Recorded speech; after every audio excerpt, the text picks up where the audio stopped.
Hey everybody, Kyle Goth here from GoatFromReviews.com and the Goat From Reviews YouTube channel. And I just got done with a second screening of Halloween Ends. Basically, here's what happened. I went and saw the movie at the theater because it's Halloween. I would rather go see it with the theater.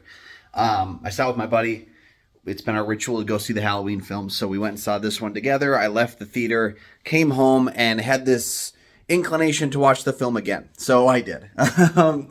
Sat through the second time, and I don't know that my thoughts on it have changed immensely. It's just some of the things that were more drastic departures have kind of settled into a rhythm for me. First off, I'll say this. This is the most different, unique, and unusual Halloween film since either Zombies Halloween 2, or I would go as far back as to say maybe Season of the Witch. Especially because, the film honors Season of the Witch. If you look at the opening titles for each of the Halloween films, this has been on Twitter a lot recently. The 2018 film matches the 78 film's title cards.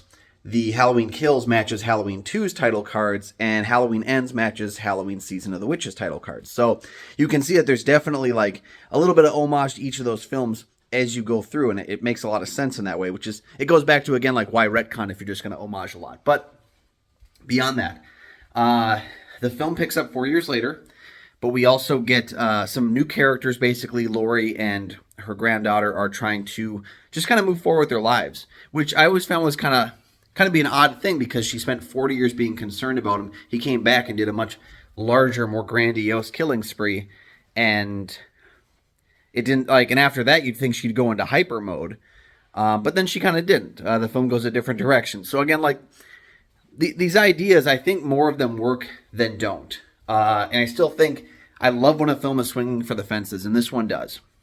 It takes a very different approach to the Halloween mythos, but also what it does best, I think, is that it takes a lot of these elements in Halloween, and I won't talk about which ones because they would make this a spoiler review.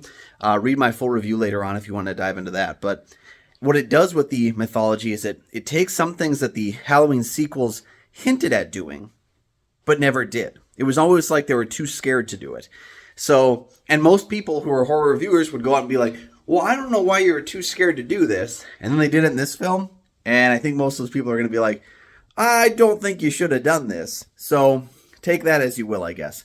There's two elements to this film that I never thought I would see in a Halloween film that I got to see in this one. So that's a win. I love the opening sequence. The great subversive way that they go about it. And in fact, I don't know if you guys saw any of the trailers for Halloween Ends. I only saw the 30-second Twitter teaser that Jamie Lee Curtis posted online. That's the only thing I've seen from Halloween Ends. So watching that and then watching the film, that 30-second trailer, the teaser, is a complete subversion that I did not expect to have, and I thought they were kind of outlining how the film was going to play out. Let's see. Yeah, my biggest gripe with it is not so much that they swing for the fences, but in doing so, they kind of ignore a little bit of the trajectory that the last two films set up and had us going on. And it's not that I don't want that. In Halloween Kills, people complained about the evil dies tonight and the whole sequence at the hospital. I thought that sequence was great. I thought that sequence made Haddonfield a character. And that's how this film does too, is the trilogy that David Gordon Green and Danny McBride did turned Haddonfield into the central character. It's for the first time I felt that Haddonfield was a real lived-in place. They have people that were in one film showing up in another film and being expanded upon. Halloween Kills was full of that, with characters that we saw in the background scenes of the previous film getting to do something. And that happens a little bit here too, a little bit to a lesser extent. It kind of does focus very much on Andy Matichak's character Allison and this new guy in her life, Corey, who's a very interesting character, and I'm really happy we got to spend a lot of time with him, because at the beginning I was like, wow, you're shoehorning another male lead into this film. What's his story going to be? And his story is very fascinating. So my biggest gripe with it is more so just that they spent a lot of time on plot A, which is less integral to the franchise. And plot B, that's where you're hinting at. So it's kind of like, I'm glad you swung for the fences. I wish you hadn't done it on your final film. Does that make sense? Because this is supposed to be the Halloween Ends. This is the closure of the Laurie Michael story. And we don't spend a lot of time with either Laurie or Michael. We spend a lot of time with other characters.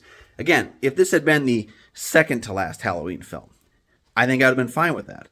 And to be fair, I still like the movie. I'm telling you what I think might have been better set up for a finale is if you had brought the focus back, really dived into the focus of that first film. But there's a lot of cool things going on in this movie. I still liked it quite a bit. And watching it a second time, the things I thought I had issues with got a little bit less issuey. The things I loved about it got a little bit more loved. And that's what it comes down to is this is the 13th Halloween film. And 1, 2, 4, 5, 6, 7, 8, Rob Zombie's Halloween, and the 2018 Halloween have all done essentially the same thing. Like, Michael comes to town, he kills a lot of people and gets dispatched, but then he's going to be back.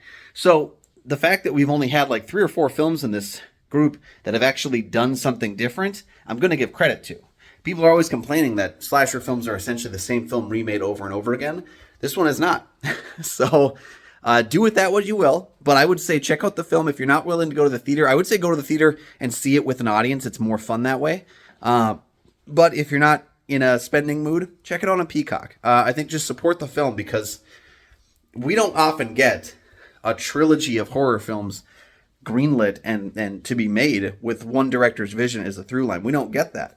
You know, franchise horror directing and horror filmmaking hasn't been the same as it was back in like the 80s and 90s when you would see the killer come back every single year and you had this event. I've loved going to see these last 3 Halloween films in a theater.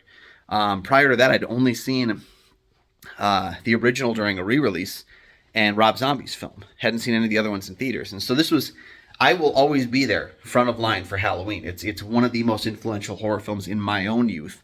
And so I would tell you, go see this movie. You might hate it. You might love it. And I think I'm weird because I just like it. But it seems like the vitriol online is that the movie is either the greatest film ever made or the worst. So go see it. Temper your expectations because it's not going to be Michael stabby across Haddonfield for another 2 hours. This is a very different movie. But check it out and let me know your thoughts down below because I'd love to hear it. I'd love to have that conversation with my viewers here. So please watch the film. Then tell me your thoughts down below. Maybe give me your Halloween ranking. I'm going to be posting one of those eventually. I've got to do one now because there's 13 of these bad boys. But let me know your thoughts. Please like and subscribe. There are 2 free things that you can do that help to support the channel immensely. And to make sure you never miss new episodes of the show as they drop. And what else? You can find goatfilmreviews.com for my written reviews as well as 31 Days of Horror. This is season 9 of 31 Days of Horror. 31 film reviews in a month. And then while you're there too, go check out Goat Film Reviews on Facebook. Follow me at Almighty Goatman on Twitter, Instagram, and Letterboxd. And check out my show, Kyle and Nick on Film. We have episodes Monday, Thursdays, and Scary Movie Saturdays. All those links are down in the description. Happy Halloween. We'll see you next time.